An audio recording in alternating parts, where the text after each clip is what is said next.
바울은 제3차 전도 여행에서의 가장 중심이 되는 에베소에 도착하게 됐습니다. 그리고 거기에서 성도들을 만났습니다. 그런데 바울은 에베소 성도들의 그 신앙생활을 보면서 바른 신앙을 가진 사람들과의 다른 중대한 차이를 보게 됐습니다.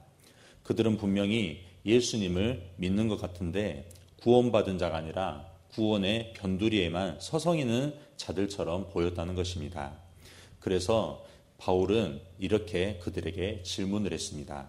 2절에 보면 너희가 믿을 때 성령을 받았느냐라고 이렇게 질문을 했습니다. 이 구절을 의역을 해보면 너희는 예수님을 믿으면 생명의 성령의 법 아래 사는 삶이라는 것을 몰랐느냐라는 그 질문을 하는 것과 같다는 것입니다. 그들은 대답했습니다. 우리는 성령이 계심도 듣지 못하였노라 라고 이야기했답니다. 이들의 말은 우리가 아는 예수 믿는 삶이란 우리에게 구원을 주시는 구원자를 기다리며 준비하는 삶이라고만 알고 있습니다 라고 이야기를 한 것과 같다는 뜻입니다. 이 부분을 예로 들자면 요한의 세례밖에 모르는 신앙생활은 취업을 준비하는 자의 그 생활과 같다는 것입니다. 그러나 예수 믿는 사람의 그 삶은 이미 취업에 성공한 그 직장 생활을 하고 있던 그 삶과 같다는 것입니다. 아직 취직을 준비하는 자의 생활과 이미 직장 생활을 하고 있는 자의 생활은 전혀 다르다는 것입니다. 오늘날도 예수의 성령 세례를 모르고 요한의 세례밖에 모르는 사람이 많다는 것입니다. 요한의 세례와 성령 세례의 차이는 무엇일까요? 바로 세례 요한의 입을 통해 우리는 그 차이를 알 수 있습니다. 마태복음 3장 11절 말씀입니다. 나는 너희로 회개하게 하기 위하여 물로 세례를 베풀거니와 내 뒤에 오시는 이는 나보다 능력이 많으시니 나는 그의 신을 들기도 감당하지 못하겠노라 라고 말씀합니다. 요한의 세례는 바로 안내문이라는 것입니다. 너희는 예수 그리스도의 구원이 필요하다. 그러므로 회개하고 구원자이신 예수께로 마음을 돌이켜라 라는 그 안내라는 것입니다. 그러나 안내문 자체는 우리를 구원하지 못합니다. 반면 예수님의 성령 세례는 구원 그 자체라는 것입니다. 예수를 믿는 자에게는 즉시 구원이 시작되었고 믿지 않는 자는 벌써 심판을 받게 된다는 것입니다. 요한복음 3장 18절 말씀입니다.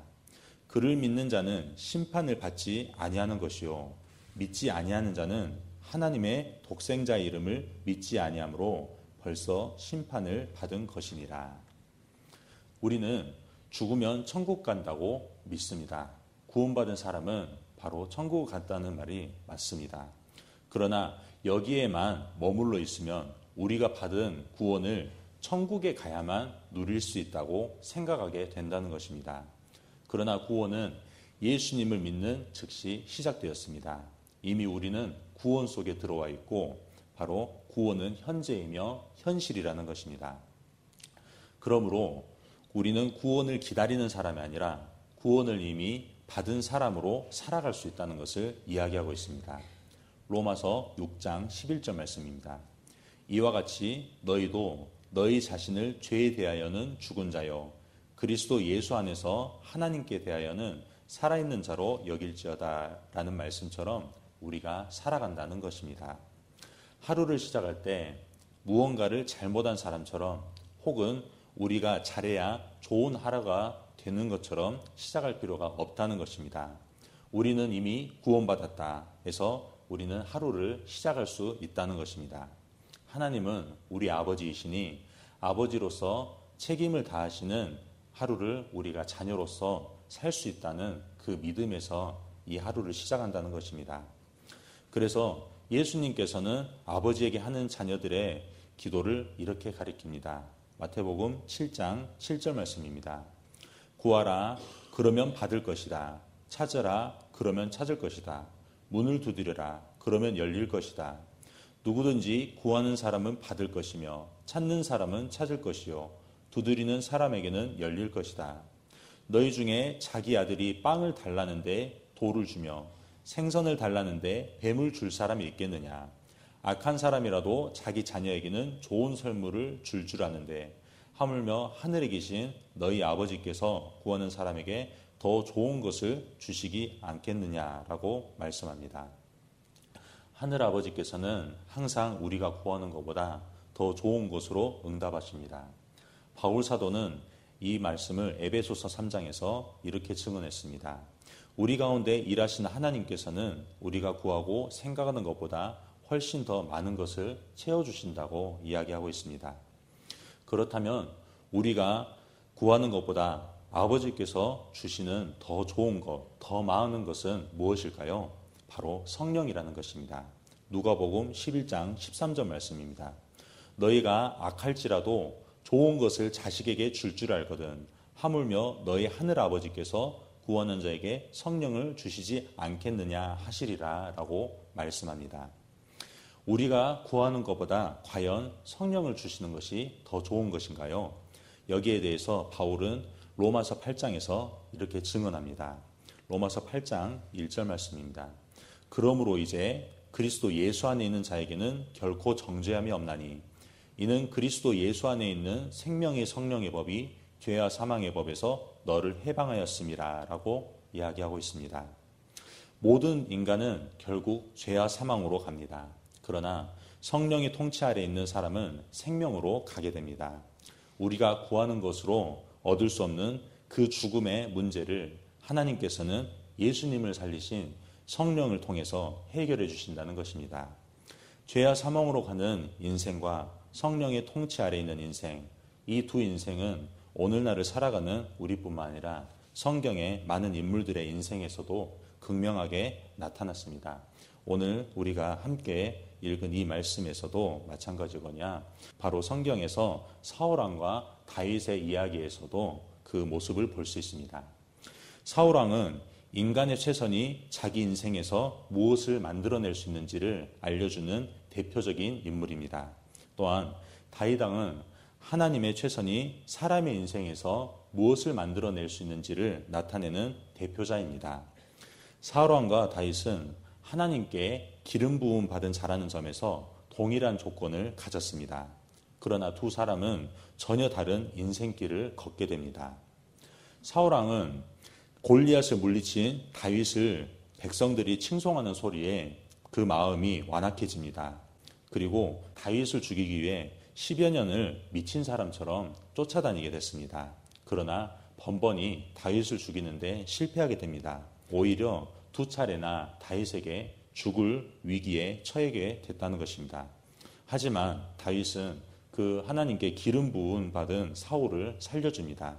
그때마다 사울은 자신의 못남을 후회하며 그렇게 통곡을 했습니다. 자신의 잘못을 후회했고 거기에서부터 돌이키기를 원했지만 그 돌이킬 실력이 없는 못난 자신의 한계를 보면서 한없이 울었습니다. 삶에 대한 위대한 소원은 있었으나 결국 자신의 삶의 방식대로 살다가 스스로 파멸해버리게 됩니다. 하지만 다윗은 어떠했습니까? 다윗은 왕으로 기름 부음 받았지만 힘이 없는 자가 하나님께서 그렇게 되게 만드셨습니다. 도망다니는 처지가 되게 만드셨다는 것입니다. 사무엘상 21장에 보면 사울의 추격을 피해 살기 위해 적국 블레셋에 숨어들게 되었는데 하필이면 그 블레셋에서 골리앗의 고향인 가드로 그렇게 피신하게 됩니다. 결국 골리앗을 죽인 다윗을 알아본 그 블레셋 사람들이 다윗을 붙잡았으나 다윗은 그 사람들 앞에 그 잡힌 상태에서 미친 척을 하게 됩니다. 그 미친 척을 하는 모습을 본 그 가드 왕 아가야가 다윗을 쫓아버리고 다윗은 겨우 목숨을 부지하게 됩니다. 살아남은 후에 다윗은 얼마나 자괴감에 빠졌겠는지 생각해 볼 수 있습니다. 하지만 그때 다윗은 시편 34편에 간증을 하게 됩니다. 시편 34편 1절 말씀입니다. 내가 여호와를 항상 송축하며 내 입술로 항상 주를 찬양하리이다.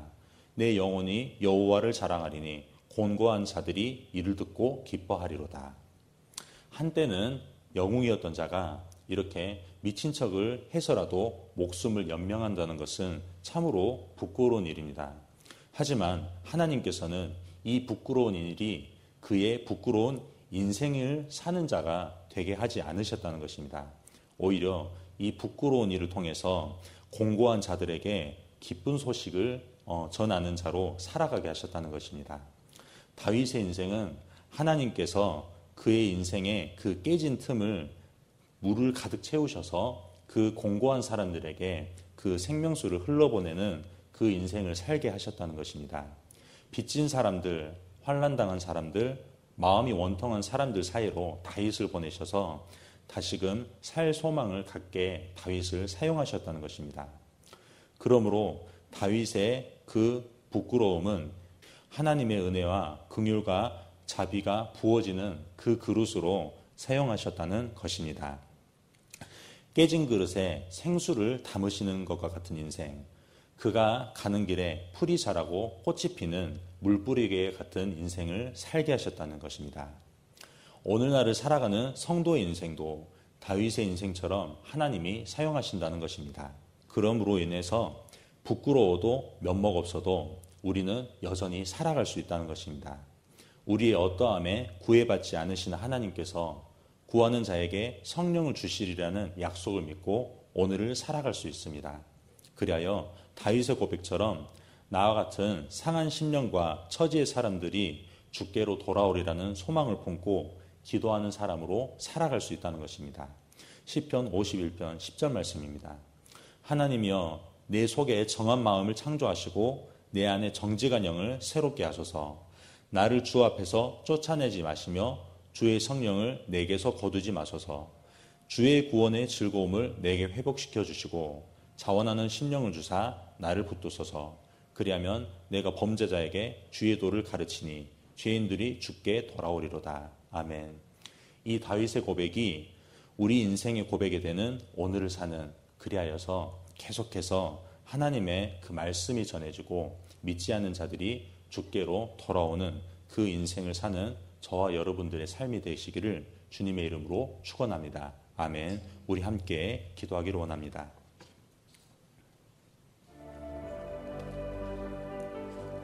오늘 새벽에 주신 말씀을 묵상하면서 기도하겠습니다. 유치부를 위해서 기도할 때 유치부 아이들을 섬기는 교사 순장들을 위해서, 유치부 한 명 한 명을 위해서 기도하시기 바랍니다. 제천마을을 위해서 기도할 때 마을장 되시는 장로님과 순장님, 순원분들을 위해서 기도하시기 바랍니다. 다음 세대 여름 캠프를 위해서도 기도해 주시기 바라며 담임 목사님의 가정과 건강과 성령 충만을 위해서 기도하시기 바랍니다. 성령님의 음성에 민감하여 항상 주님과 동행하는 삶을 살아가도록 기도하시기 바랍니다. 대통령과 나라와 민족을 위해서 해외 선교하시는 임순택 선교사님, 튀르키예에서 사역하십니다. 농어촌 선교 및 도시개척 김문실 목사님, 하순 수리교회에서 심우하십니다.